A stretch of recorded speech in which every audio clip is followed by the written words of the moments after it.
안녕하세요. 저는 평범한 30대 여성입니다. 평소 이곳 사연을 자주 듣는데 사이다처럼 통쾌하고 시원한 제 이야기를 들려드리면 좋을 것 같아 이렇게 사연을 보내봅니다. 저는 작년에 멍청한 마마보이 남편과 우라통 터지는 결혼 생활을 마무리하고 지금 제 삶을 즐기고 있습니다. 행복한 새 삶을 시작하기 전 남편과 어떠한 결혼 생활을 보냈는지 이야기해 드릴게요. 저는 외동딸로 태어나 부모님의 사랑을 독차지하며 자랐습니다. 그리고 나름 공부머리가 좋았습니다. 우리 집은 그렇게 잘 사는 집안은 아니고 그저 평범한 집안이었는데 제가 공부를 열심히 하니 없는 형편임에도 학원과 과외 등 아낌없이 지원해 주시려 노력하셨습니다. 저도 부모님의 그런 마음을 알기 때문에 보답드리고자 더 열심히 했고요. 그 결과 저는 당당히 서울권 대학에 입학하게 되었습니다. 그런데 서울권에 입학했다고 끝은 아니죠.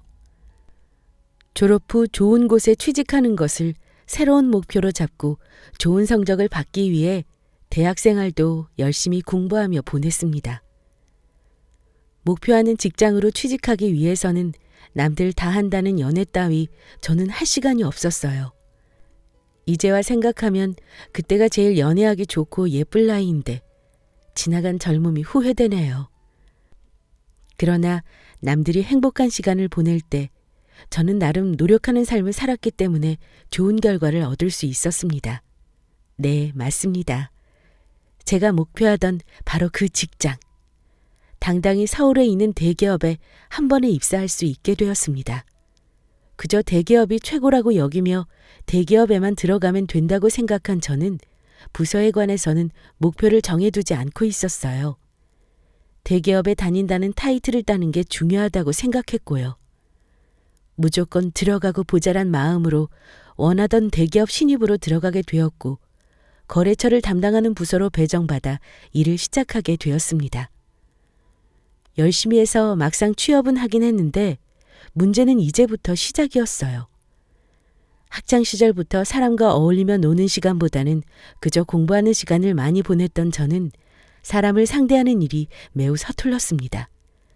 신입이라도 몇 개의 거래처를 담당하게 되었고 누가 봐도 일 처리하는 게 매끄럽지 않고 미숙해서 그런지 제가 맡은 하청업체에서 저를 무시하는 모습이 자주 보였어요. 이래 봐도 난 하청업체를 관리하는 사람인데 저를 무시할 때마다 자신감이 떨어지고 더 위축될 수밖에 없었습니다. 그런 제 모습을 보고 회사 선배들도 우습게 보이면 안 된다며 저를 위로해 주시고 일적으로 도와주시려 하였죠. 하지만 이미 작아질 대로 작아진 저는 일적으로 능숙하지 못하고 허당기 가득한 모습을 이어나갔죠. 그러던 중 대기업 하청업체인 곳에 담당자로 있던 한 남자를 알게 되었습니다. 그 남자도 역시나 일이 서툰 저를 보고 한눈에 알아봤는지 처음 본 날 웃으며 제게 그러더라고요. 이쪽 계통에 일하신 지 얼마 안 되셨나 봐요. 일이 생각처럼 마음대로 되지 않을 때가 많죠? 라고 넌지시 말하더라고요. 저는 그 남자의 말을 듣고 뭐야, 초짜인 거 들켰으니까 이 남자도 앞으로 날 무시하겠네? 라고 빗돌게 생각하며 역시나 다른 사람과 마찬가지로 날 대하겠지 생각했어요. 그런데 제 예상과는 달리 그 남자는 좀 달랐습니다. 저랑 미팅차 몇 번 만나게 될 때면 일이 서툰 저를 보고 다정하게 되려 일을 알려주기도 했고 긴장하지 말라며 따뜻한 음료를 건네기도 했습니다. 그리고 다른 업체에서는 저를 우습게 보며 은근슬쩍 말을 놓는 상태로 이야기하기도 했는데 이 남자는 한 번도 제게 말을 놓지 않았습니다. 처음에는 어른스럽게 엿먹이는 건가 싶어 더 지켜보려 하였는데 아무리 그래도 절 무시한다는 행동을 한 적은 한 번도 없었어요. 안 그래도 일에 치여 서러웠던 저는 조금이라도 알려주는 듯 배려해주는 그 남자의 태도에 어느 순간 마음은 편해지고 입도 쉽게 열게 되었습니다. 이 대리님, 일이 서툰 제가 답답하지 않으세요? 저도 저 같은 사람 만나면 답답해서 속 터질 것 같은데 매번 잘 알려주시고 도와주시네요. 실은 일 시작한 지 얼마 안 되었기도 하고 자꾸 실수만 하니까 자신감도 떨어지고 그랬어요. 이상하게 잘하려고 하면 할수록 실수만 더 느는 거 있죠? 그래도 이 대리님은 잘 도와주시고 알려주셔서 그런지 대하는 게 어렵지 않네요. 정말 감사합니다. 라고 말하며 제 이야기를 처음 터놓게 되었죠. 가만히 제 이야기를 들으며 따뜻한 눈빛으로 바라봐 주던 이 대리님은 제게 미소를 지어주며 말했어요. 에이, 저도 처음부터 실수투성이었어요.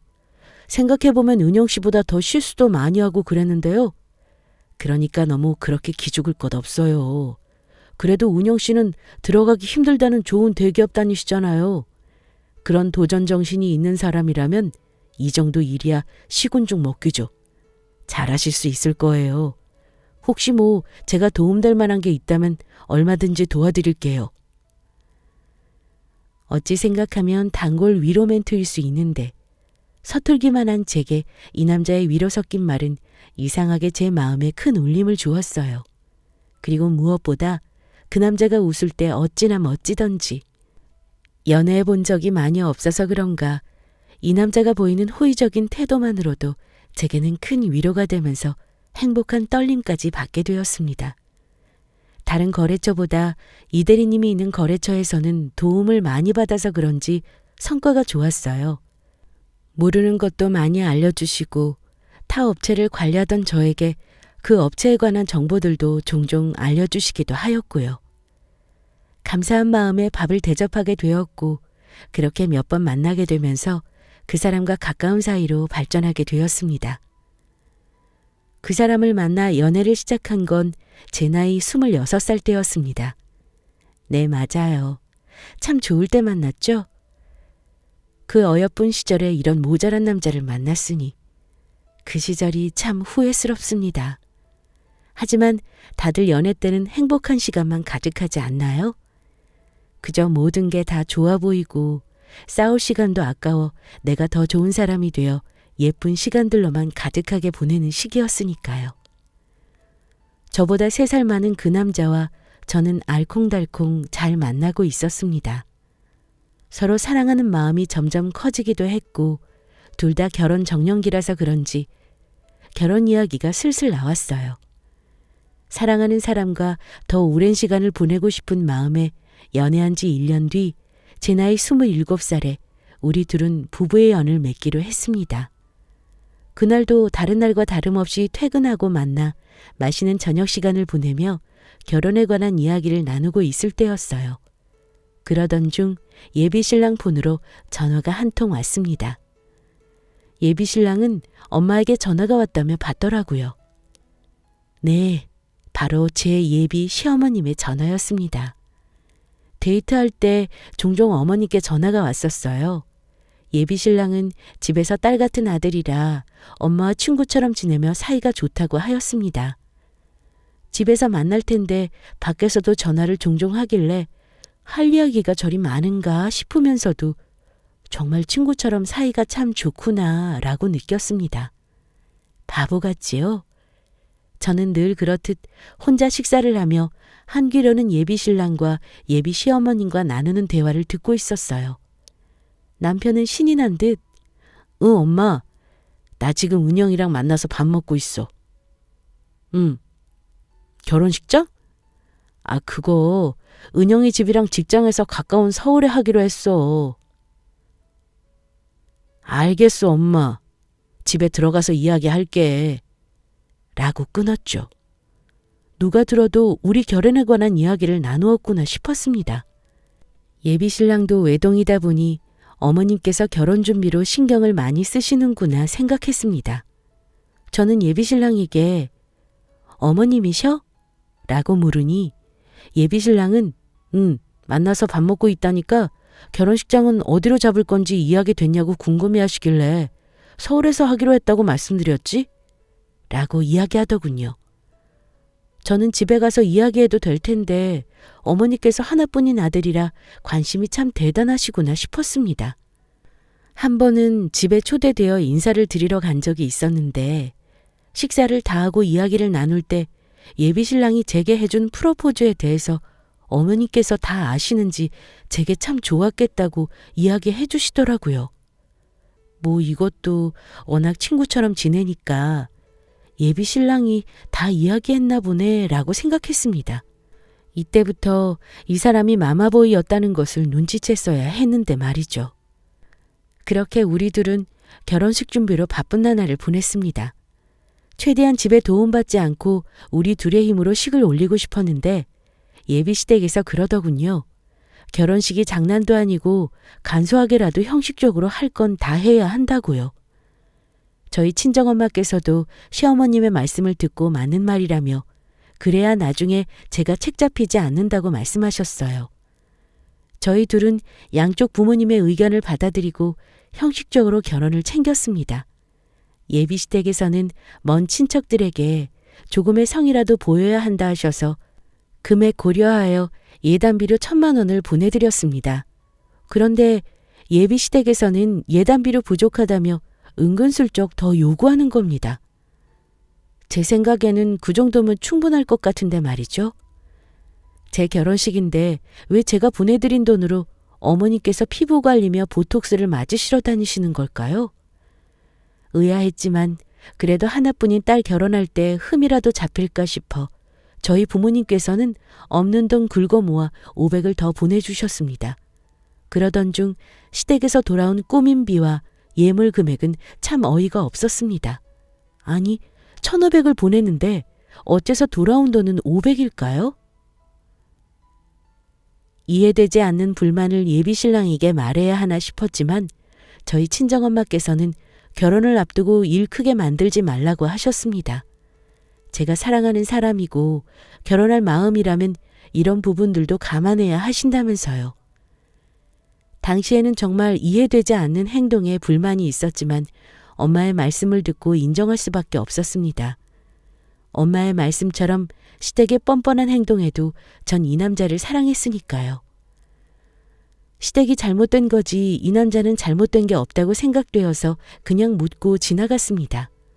네, 맞아요. 저 바보 천치입니다. 이걸 그냥 묻고 지나가다니요. 하지만 사랑하는 마음이 더 큰 저는 다른 것을 생각할 겨를이 없었습니다. 예비 신랑과 행복한 미래를 꿈꾸며 결국 이 남자와 결혼을 하였으니까요. 신혼집은 저희 집의 힘으로 하고자 하였지만 어차피 시댁에서 보태주실 형편은 못 됐어요. 우리 집도 예단비로 무리하시는 바람에 신혼집은 남편과 제가 모은 돈과 대출을 합하여 시작하였죠. 문제는 신혼집 위치였습니다. 저희 친정집이 있는 동네는 남편네 시댁이 있는 동네보다 집값이 비쌌어요. 그리고 남편의 회사 위치도 시댁과 가까웠기에 자연스럽게 신혼집을 시댁과 가까운 곳에 자리 잡게 되었습니다. 우여곡절 끝에 결혼하여 행복한 신혼생활을 보내고 싶었지만 쉽지 않았습니다. 그 이유는 왜냐? 모든 여자의 적이라고 할 수 있죠. 바로 시월드. 그 망할 시월드에 입성했기 때문에 행복했던 신혼생활은 힘든 시간으로 얼룩졌습니다. 언제나 불청객처럼 시어머니께서 그 시간을 갈라놓으셨으니까요. 출근하지 않는 주말 남편과 늘어지게 낮잠을 자고 일어나 휴식을 취하려고만 하면 시어머니께서 남편에게 연락하시어 시댁으로 놀러오라고 자주 그러셨습니다. 안 그래도 시댁과 거리도 가까워서 평일에 자주 찾아뵙고 저녁도 같이 먹는데 주말까지 편히 쉬지 못하게 하시니 피곤하기도 했어요. 그런 남편에게 제가 조심스럽게 자기야, 우리 평일에도 자주 찾아뵙는데 주말에는 좀 편히 쉬면 안 될까? 나 이번 주는 조금 피곤한데 라고 이야기를 하면 남편은 그저 저에게 웃으며 엄마가 워낙 나랑 친구처럼 지내셔서 그런지 내가 없는 집이 허전하신가 봐. 그럼 자기는 집에서 쉬고 있어. 나 혼자 다녀올게. 라고 이야기를 하더군요. 저는 남편의 말을 듣고 그럼 오늘만 좀 쉬겠다고 했습니다. 남편 혼자 시댁으로 보낸 지 한 30분 되었을까요? 갑자기 핸드폰에 전화가 요란하게 오는 겁니다. 전화의 주인공은 다름 아닌 시어머님이셨어요. 전화를 받으니 다짜고짜 시어머님께서 너는 같이 안 오고 내 남편만 보내면 어쩌니? 주말에 같이 찾아와서 인사도 하고 같이 식사도 하면 얼마나 좋아. 너만 힘들고 너만 바쁘니? 우리 아들도 바쁘고 힘들어. 얼굴 비치고 자주 마주쳐야 빨리 친해지고 가족처럼 지낼 수 있는 거 아니겠어? 그러니 내가 너한테 정이 생기려다가도 만다. 라고 하시더라고요. 저는 어머님의 앙칼진 음성에 누워서 쉬던 자세를 고쳐잡고 앉아 말씀드렸습니다. 어머니, 제가 오늘은 몸이 좀 안 좋아서 그 이만 보냈어요. 아무래도 몸이 이러니 찾아뵙는 게 더 실례인 것 같아서요. 죄송해요. 생각이 짧았어요. 라고 말씀드려도 어머님은 시어머니를 무시하는 며느리라며 단단히 뿔이나 있으셨습니다. 부랴부랴 준비하고 찾아뵙지만 어머님은 제게 눈길도 주지 않으셨어요. 이런 날 며느리가 같이 와서 식사도 돕고 하면 얼마나 좋으냐고 꾸중을 늘어놓으셨습니다. 알고 보니 혼자 간 남편을 보고 시어머니께서 저는 어쩌고 혼자 왔느냐고 묻자 남편은 어머님께 은영이 이번 주 피곤해서 오늘은 좀 쉬고 싶다고 하네. 하긴 은영이 말처럼 평일에도 자주 왔잖아. 그래서 내가 오늘은 집에서 그냥 쉬라고 하고 나 혼자 왔어. 라고 말을 했다고 하더군요. 남편의 말에 참 어이가 없었지만 워낙 평소에 어머님과 전화통화도 자주 하고 친구처럼 시시콜콜한 이야기도 자주 하는 것을 알았기 때문에 필터 거르지 않고 그냥 툭 내뱉었구나 라고 생각했어요. 남편이 잘 둘러대며 이야기해 줄 거로 생각한 제가 어리석었고요. 하지만 어쩌겠습니까? 이런 남자를 사랑한 제 업보인 것을요. 그렇게 저는 시어머님의 미움을 받으며 아슬아슬하게 지내고 있었습니다. 그러던 어느 날 남편보다 일찍 퇴근하고 집에 온 저는 야근을 한다는 남편의 말에 집에서 혼자 저녁을 먹으며 간단하게 영화나 볼까 싶어 노트북 앞에 앉았습니다. 그런데 전날 남편이 노트북을 안 껐나 보더군요. 켜져 있는 남편 메일을 우연히 보게 되었는데 카드값 전자청구서가 있더군요. 그냥 호기심에 눌러봤어요. 왜냐하면 저희 부부는 남편이 생활비를 관리합니다. 저는 재테크나 이런 부분에 큰 흥미도 없고 잘 모르지만 남편은 재테크도 잘하고 주식 관련해서 많은 부분을 알고 있었거든요. 또 나중에 아이가 태어나면 더 큰 집으로 이사를 가기 위해서 열심히 벌어 모아야 한다는 남편을 믿고 제 월급 관리도 남편에게 부탁했죠. 저는 일정 금액 용돈을 받아 생활하고 있었고요. 남편은 제 월급으로 주식 투자를 하며 돈을 조금씩 불릴 수 있다고 하여서 믿고 맡겼습니다. 그렇기에 남편의 소비 생활에 대해 갑자기 궁금증이 생기면서 그 전자청구서를 클릭하여 열어보았습니다. 아니 그런데 이게 뭔가요? 이번 달 카드값이 무려 250만 원 가까이 됐습니다. 내역을 살펴보니 마사지숍에 피부관리숍, 성형외과 등등 백화점에서 사용한 내역도 있더군요. 저는 카드값 내역을 보고 이게 뭔가 싶었습니다. 아무래도 남편이 퇴근하고 집에 돌아오면 이 청구서를 보여주면서 물어봐야겠다고 생각했어요. 한참을 기다리니 남편이 퇴근하고 집에 왔길래 저는 들어온 남편을 보자마자 할 말이 있다고 하면서 전자청구서를 보여주었습니다. 남편은 그걸 보더니 당황하기는커녕 당신이 이건 어떻게 확인한 거야? 라고 천연덕스럽게 묻더군요. 저는 올라오는 화를 사귀며 물었습니다. 심심해서 영화나 볼까 싶어 켰는데 메일창이 떠있더라고. 궁금해서 확인해 본 건데 이게 뭐야? 카드값이 250 가까이 나왔고 더군다나 사용 내역이 죄다 여자들이 이용하는 곳이던데 설명 좀 해줄래? 라고 하자 남편은 심드렁한 반응으로 말했습니다. 아, 그거 우리 엄마가 쓰신 거야? 자기도 알잖아. 우리 엄마 그 나이에도 관리 열심히 하시는 거. 라고 말하더군요. 그래서 제가 그랬어요. 아니, 그럼 여태 어머님이 자기 카드를 사용하셨다는 거야?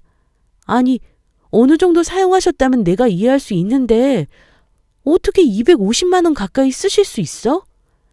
더군다나 이 정도 금액이면 다른 사람 한 달 월급 수준이야.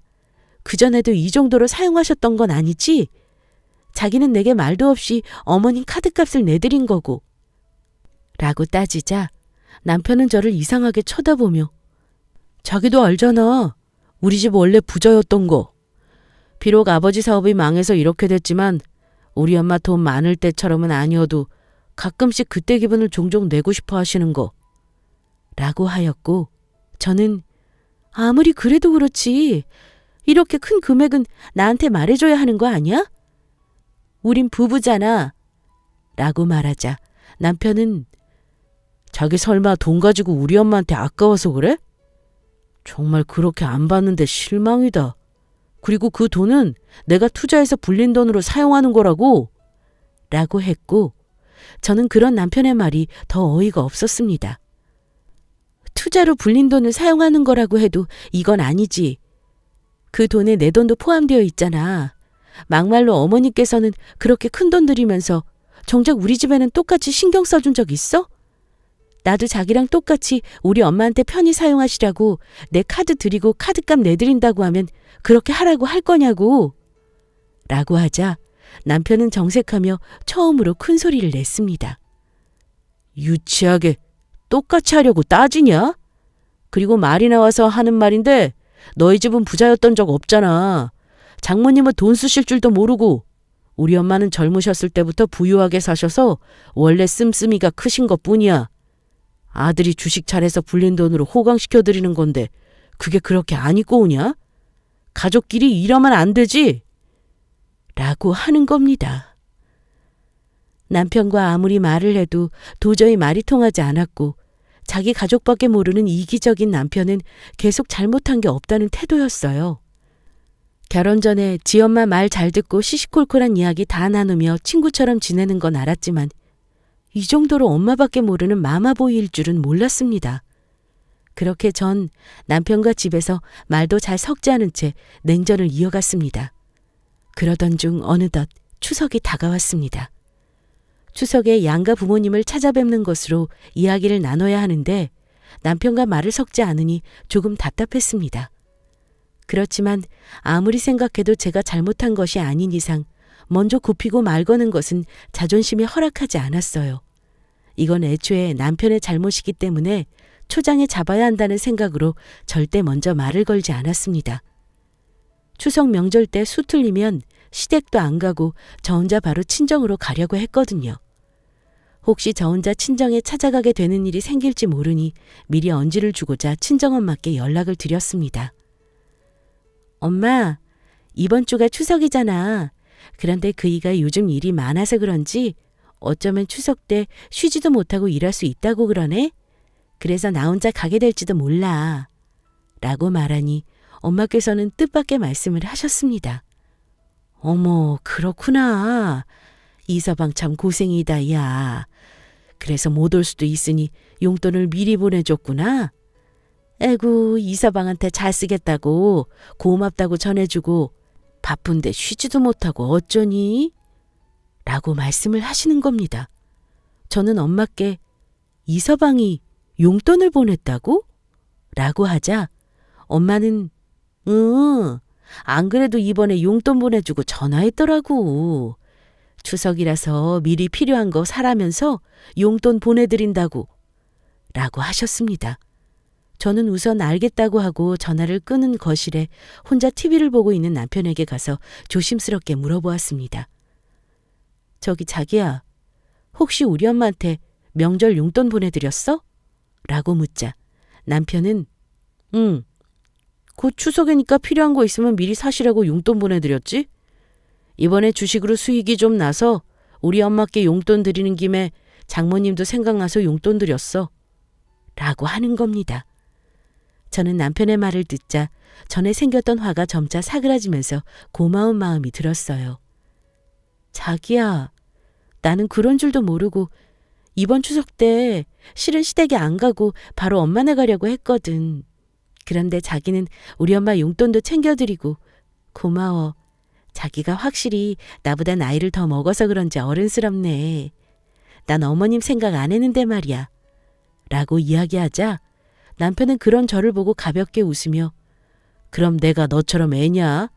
당연히 장모님도 챙겨야지. 라고 이야기하는 겁니다. 생각지도 못한 남편의 뜻밖의 행동으로 저희 부부는 언제 싸웠는지 화해를 하게 되었습니다. 다시 전처럼 이야기도 자주 하고 평화롭게 지내는 듯 했어요. 그러나 그것도 잠시였습니다. 엄청난 일이 닥치게 되죠. 추석 명절 전날 저는 남편과 시댁에 방문하여 어머님과 함께 제사 음식을 준비하고 있었어요. 그러던 중 어머님께서 남편에게 웃으시며 이러시더군요. 아유, 우리 아들은 누굴 닮았는지 일이 똑똑해서 주식 투자도 잘하고 용돈도 200씩이나 주는지. 엄마가 이번에 친구들한테 자랑해서 기 한번 제대로 폈잖아. 엄마 친구들이 얼마나 부러워하는지 알아? 라고 하셨습니다. 어머님의 말씀을 듣고 저는 속으로 놀랐습니다. 아니, 주식으로 수익 좀 생겼다더니 얼마나 올랐으면 용돈으로 200만 원을 드렸을까? 그럼 우리 엄마께도 200만 원을 드린 건가? 라고 생각하며 저도 결혼 전 드리지 못한 용돈을 남편이 엄마께 드렸다는 생각에 내심 고맙고 기분이 좋아지면서 나도 시어머님께 잘해드려야겠다고 생각했습니다. 여전히 저를 못마땅해 하시고 사사건건 아들과 비교하며 괴롭히셨지만 저는 그래도 남편이 우리 집에 잘한 것을 생각하며 참고 어머님께 잘해드리려 했습니다.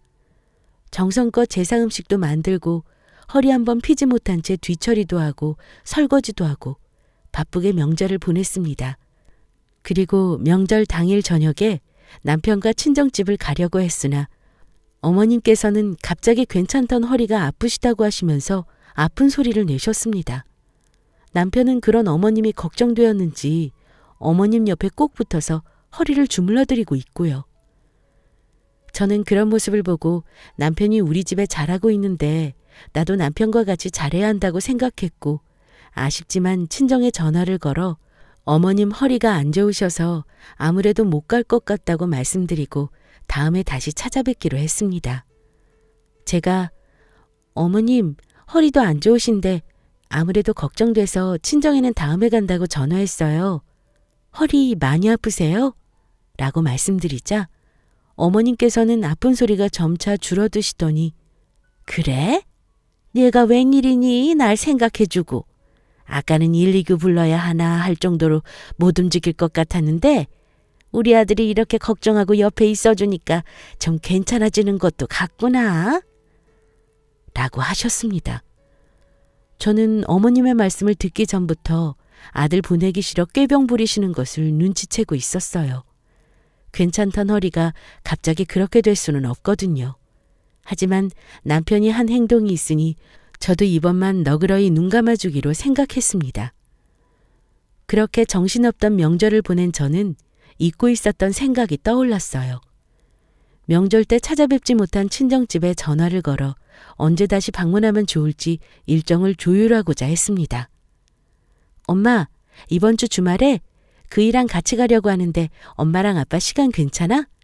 명절 때 찾아뵙지도 못해서 이번 주에 가면 좋을 것 같아서. 라고 하자 엄마께서는 엄마 이번 주 주말에 일해야 하는데 다음 주 주말은 어때? 엄마가 미리 시간 빼놓을게. 하시는 겁니다. 저희 엄마는 주말에 간간히 이모가 운영하시는 식당 일을 도와주시는데 이번 주말에 출근하시기로 한 모양이었어요. 저는 그런 엄마에게 엄마, 이서방이 이번에 200만 원씩이나 용돈 드렸는데 그냥 하루 쉬셔. 그리고 나도 용돈 좀 자주 드릴 테니까 몸도 안 좋으시면서 일 너무 무리하시지 마시고. 라고 말했습니다. 엄마는 갑자기 제게 응? 200만 원이라니. 이서방이 200만 원을 용돈으로 줬다는 게 무슨 말이니? 라고 하시는 겁니다. 저는 엄마께 다시 말씀드렸죠. 이서방이 추석 전에 미리 용돈 드렸다면서 200만 원 드리지 않았어? 라고 묻자 엄마는 그게 무슨 소리냐며 말씀하셨습니다. 뭘 잘못 들었나? 무슨 200만 원이야? 이서방 이번에 20만 원 보내줬는데. 라고 하시는 겁니다. 저는 엄마의 말씀을 듣고 두 귀를 의심했어요. 뭐라고 엄마? 20만 원? 확실해? 라고 묻자 엄마는 되려 그럼 엄마가 20만 원도 모르는 바보니? 바쁜데 갑자기 전화해서 헛소리를 하고 그래. 엄마 바빠. 끊어. 라고 하셨습니다. 저는 전화를 끊고 한동안 멍했어요. 아니 그럼 자기 엄마한테는 200만 원을 용돈으로 드리고 우리 엄마한테는 20만 원으로 용돈으로 드렸다고 생각하니 서서히 열이 오르면서 이성의 끈이 끊어질 것 같았습니다. 전 그것도 모르고 시어머님의 꾀병에도 모른 척하며 친정에 가지도 않고 구박에도 열심히 제사 준비를 했는데도 말이죠. 그랬던 지난날의 저를 생각하니 도저히 참을 수 없었습니다. 당장 남편에게 전화를 걸어 확인하였고 남편은 참으로 당당한 태도를 보였습니다. 내가 전에도 말했지만 우리 부모님은 자기네 부모님보다 씀씀이가 크셔. 우리 엄마 20만 원으로 뭐 하실 수도 없고 액수는 차이가 있지만 그게 그렇게 중요해? 그래도 생각해서 용돈 드린 게 어디야. 우리 돈 액수를 일일이 따지지 좀 말자. 라고 하는데 이게 사람인가 싶었습니다. 전 남편에게 차갑게 식은 듯 말했어요. 그래. 우리 액수를 중요하게 생각하지 말고 생각해서 돈 들이는 걸 중요하다고 생각하자. 난 자기처럼 주식이니 투자니 잘 못해서 돈 불릴 수는 없지만 그래도 나름 돈 모아서 우리 엄마 용돈 드리고 씀씀이 키워드려야 하겠으니 앞으로 내 월급은 내가 관리할게. 라고 말했습니다. 남편은 돈을 불리는 게 현명한 것을 왜 모르느냐며 저를 한심하게 생각했지만 저는 아랑곳하지 않고 제 월급을 따로 관리하기 시작했어요. 잊고 있었나 본데 저는 대기업에 다니는 여자고 남편보다 월급이나 성과급이 어마어마했습니다. 어찌 보면 하늘이 미리 알고 절 도우려 이런 일을 계획하신 걸까요? 제가 월급을 따로 관리하자마자 남편의 투자는 점점 바닥을 치고 있었습니다. 작년 비트코인으로 난리 난 것을 기억하시나요? 제 헛똑똑이 남편은 비트코인까지 손을 뻗치고 있었던 거죠. 결국 모든 재산 다 잃고 씀씀이 큰 어머님께서 쓰신 카드값도 갚기 어려워 허덕거리고 있었습니다. 그러면서 제게 은근슬쩍 도움을 요청하더군요. 저는 남편의 말을 듣고 기회는 이때다 싶었습니다. 하늘이 날 도왔구나 싶었으니까요. 남편과 같이 시댁에 저녁 약속을 잡고 방문하였습니다. 역시나 시어머님께서는 저를 보고 카드값도 걱정이고 피부관리숍도 더 이상 못 가게 생겼다며 징징거리시더군요. 저는 그런 시어머님께 봉투를 건넸어요. 어머니, 그이가 투자한다고 하더니 결국 이렇게 되었네요. 그래도 제가 대기업 다니는 며느리잖아요. 어머님 생각해서 좀 넣었어요. 이걸로 쓰시고 싶으신 곳 편히 쓰세요. 라고 하자 늘 저를 아니 꼽게 보시던 어머님께서는 환하게 웃으시며 어찌나 좋아하시던지 모릅니다. 어머, 정말이니? 내가 인제 보니 며느리 하나 잘 들였구나. 하시며 봉투를 확인하셨는데 그 봉투 속에는 단돈 10,000원 한 장 들어있었습니다. 어머님께서는 액수를 확인하시더니 이게 뭐야? 너 지금 시어머니 놀리니? 이게 무슨 버르장머리 없는 짓이야? 라고 말씀하시며 제 머리채를 잡으려 하셨고 저는 어머님의 손을 잡고 뿌리치며 밀쳤습니다. 남편도 그런 저를 보더니 큰 소리를 치더군요. 자기 미쳤어? 지금 우리 엄마한테 뭐 하는 짓이야? 그리고 겨우 10,000원이 뭐야? 지금 우리 엄마 놀리는 거냐고? 나 이거 절대 못 참아. 당장 우리 엄마한테 무릎 꿇고 사과해. 라고 하였고 저는 그런 남편에게 바닥에 있는 10,000원 한 장을 주어 얼굴에 던지며 말했어요. 액수가 뭐가 중요해. 생각해서 드리면 된 거 아니야? 네가 그랬잖아. 이 마마보이 찌질한 새끼야. 왜? 우리 부모님은 액수 상관없이 마음으로 드리면 되고 너네 엄마는 마음으로는 부족해서 액수까지 생각해드려야 하냐? 평생 내 엄마 사치비용 너나 죽어라 갖다 바쳐라. 난 죽어도 못하니까. 하긴 주식으로 돈 다 말아먹은 네가 앞으로 드릴 돈이나 있겠니? 나도 그럴 마음 전혀 없고 우리 이혼해. 라고 큰 소리 쳤습니다. 제 말을 듣던 시어머님은 싹수 없는 년이라며 고래고래 소리치며 우셨지만 남편 놈은 상황 파악이 되었는지 무릎을 꿇고 싹싹 빌기 시작했습니다. 전 그런 남편을 뿌리치고는 친정집으로 왔고 잘못했다고 비는 남편에게 합의하지 않으면 소송으로 진행할 거라고 하자 결국 어쩔 수 없이 이혼에 합의해 주었습니다. 그렇게 전 그런 찌질한 마마보이한테서 벗어나 부모님과 행복하게 지내서 홀로 서기를 하는 중입니다. 가끔 시어머니께 연락이 와요.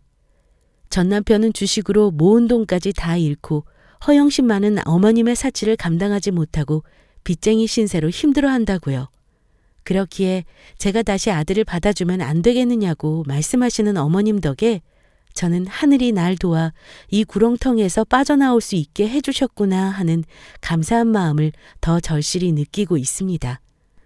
여러분, 통쾌한 제 사이다 이용기 잘 들으셨나요? 여러분은 남자 만나실 때 마마보이 아닌지 시댁에 사치가 많지 않은지 잘 확인하고 만나세요.